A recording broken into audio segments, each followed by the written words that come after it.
పల్లి నువ్వుల చిక్కీ ఇలా చేసేసుకోండి. పర్ఫెక్ట్‌గా బయటకున్నట్లుగానే వస్తుంది. నోటికి అతుక్కోకుండా చాలా బాగా వస్తుంది. దీనికోసము ముందుగా ఒక ప్యాన్ తీసుకొని ఒక కప్పు వరకు పల్లీలని తీసుకొని దోరగా వేయించుకోవాలి. సిమ్‌లో మాత్రమే పెట్టుకోవాలండి. ఇలా వేగిపోయిన వాటిని పొట్టు తీసేసి అలా హాఫ్ పార్ట్‌లుగా చేసేసుకొని పక్కకు పెట్టుకోవాలి.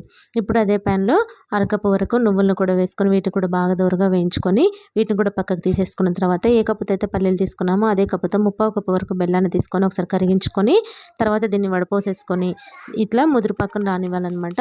వీడియోలో చూపిస్తున్న విధంగా సౌండ్ రావాలండి. అలా వచ్చినప్పుడు పాకం రెడీ అయిపోయినట్టు అనమాట. దీంట్లో కొద్దిగా యాలకుల పొడి వేసేసుకొని వేయించుకున్న పల్లీలు నువ్వులు వేసుకొని ఆయిల్ అప్లై చేసుకున్న ప్లేట్లో వేసుకొని ఒకసారి బాగా స్ప్రెడ్ చేసేసుకొని దీన్ని కొద్దిగా వేడిగా ఉన్నప్పుడే చాక్తో ఇలా ఘాట్లు పెట్టుకుంటే ఈజీగా వచ్చేస్తుందనమాట.